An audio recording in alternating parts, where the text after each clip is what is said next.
Global oil crisis के बीच में India के लिए आई है वेनेजुएला से बहुत अच्छी खबर, क्योंकि रशिया और यूएई के बाद में वेनेजुएला ही बना है इंडिया के लिए third largest oil provider country.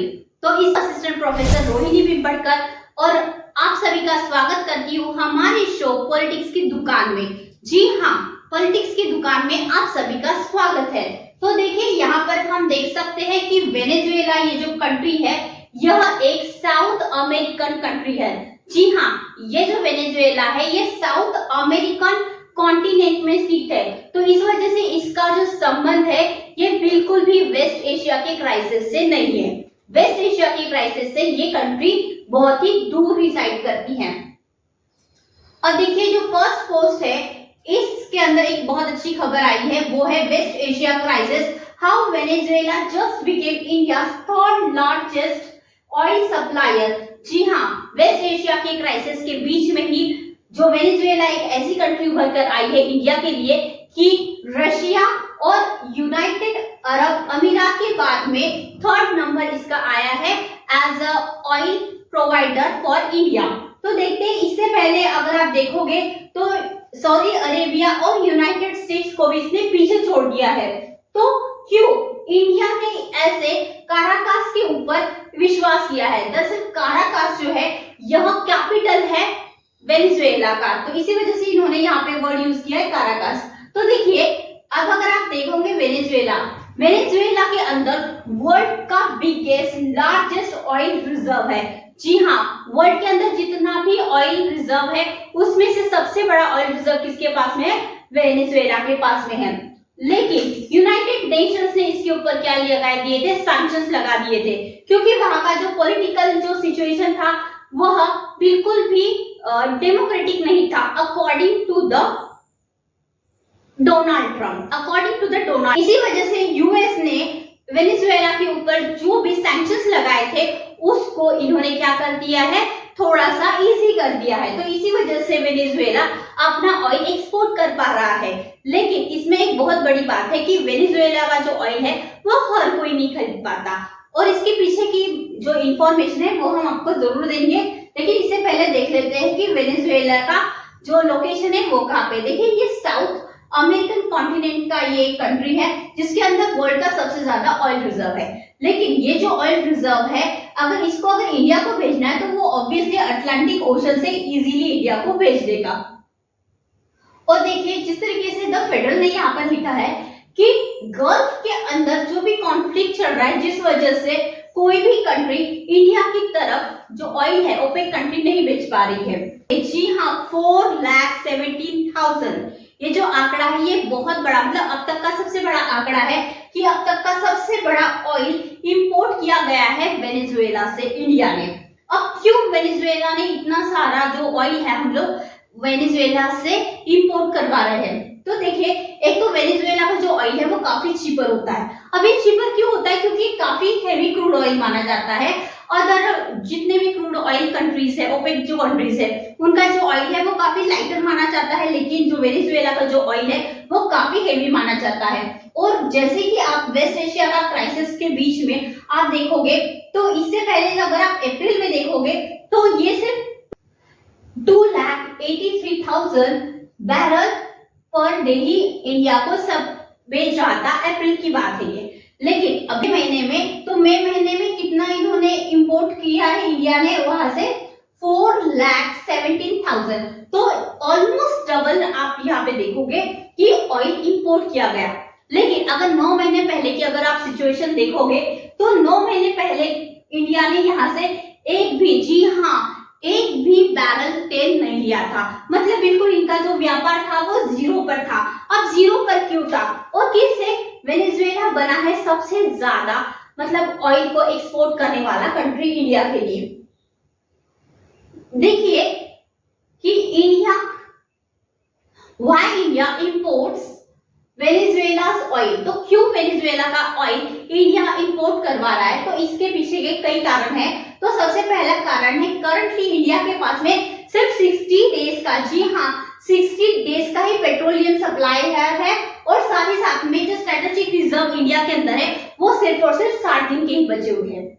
लेकिन साथ ही साथ में जो इराकी जो सप्लायर है, जो कि पहले पर डे, जी हाँ पर डे 9,69,000 पर बैरल पर डे इंडिया को भेजते थे, वो फरवरी महीने में कितना रह गया 51 बैरल पर डे भेजने लगा। मतलब कितना कम, मतलब पहले 9 लाख से ज्यादा भेजता था, तकरीबन 10 लाख के आसपास, लेकिन अभी 51 में सिर्फ 50,000 के आसपास ही पर बैरल पर डे यहाँ पे आ रहा है।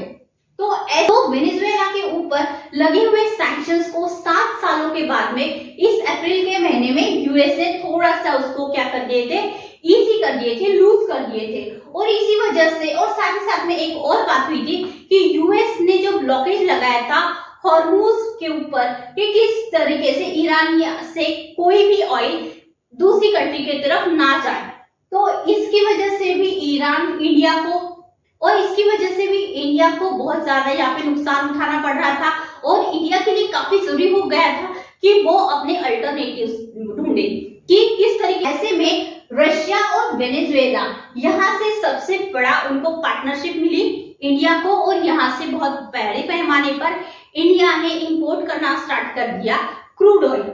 और जैसे आप देख सकते हैं कि सऊदी अरेबिया और यूएई यहाँ का जो क्रूड ऑयल है इसके हमें यहाँ पे अल्टरनेटिव्स मिल चुके थे, किसके रूप में, रशिया और वेनेजुएला के रूप में। और अगर देखा जाए तो यहाँ का जो ऑयल है वो काफी महंगा होता है, जो ओपेक कंट्री का जो ऑयल है वो लाइटर होने की वजह से काफी महंगा होता है। और अभी तो आपने देखा होगा कि वेस्ट एशिया का क्राइसिस चल रहा था, तो इसी वजह से भी ये जो अपना ऑयल है वो और भी महंगा बेच रहे हैं।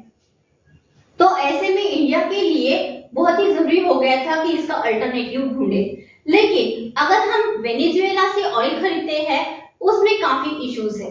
अब किस तरीके से इश्यूज है, तो देखिए उसके लिए भी हमारे यहाँ पे जो रिलायंस इंडस्ट्री है इसने उसका बेनिफिट उठाया है, क्योंकि रिलायंस की जो इंडस्ट्री है, जो जामनगर रिफाइनरी है वो गुजरात में है और ये बहुत अच्छी बहुत बड़ी रिफाइनरी मानी जाती है पूरी वर्ल्ड में। तो यहाँ पे जो हेवी क्रूड ऑयल जो कि वेनेजुएला का है इसको भी ये क्या कर सकता है, रिफाइन कर सकता है। और ये जो वेनेजुएला का ऑयल है हेवी होने के कारण ये क्या है, काफी चीप रेट पे मिलता है, क्योंकि हर एक रिफाइनरी उसको क्या नहीं कर सकती, रिफाइन नहीं कर सकती।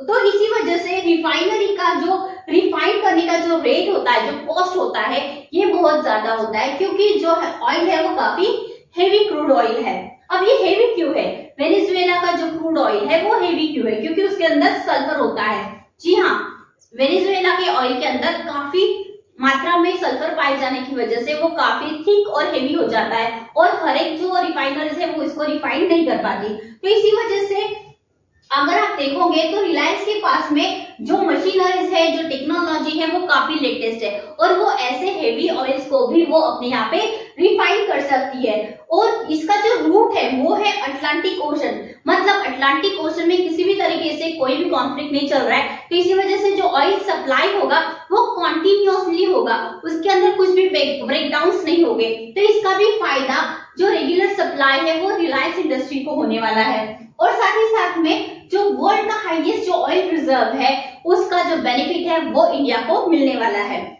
तो देखिए सिर्फ रिलायंस इंडस्ट्री ही नहीं, एचपीसीएल मित्तल ये भी इंडस्ट्री जो है वो इंडिया की रिफाइनरीज वहां से हेल्प लेने की कोशिश कर रही है और अभी वहां से ही हमारे इंडिया के अंदर बहुत सारा क्रूड ऑयल इंपोर्ट हो रहा है। तो आप यहाँ पर देख सकते हैं कि पूरे वर्ल्ड के अंदर जितनी भी कंट्री के पास भी ऑयल रिजर्व है उसमें सबसे पहला नंबर आता है वेनेजुएला का।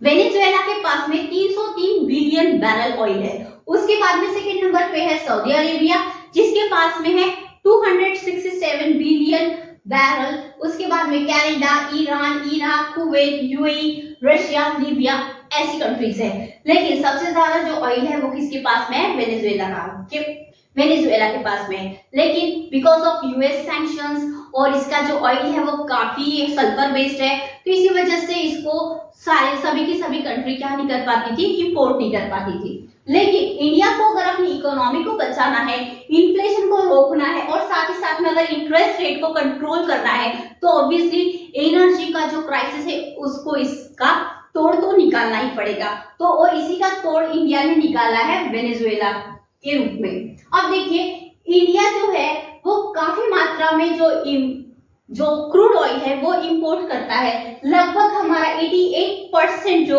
ऑयल है वो इंपोर्ट के ऊपर ही बेस्ड है।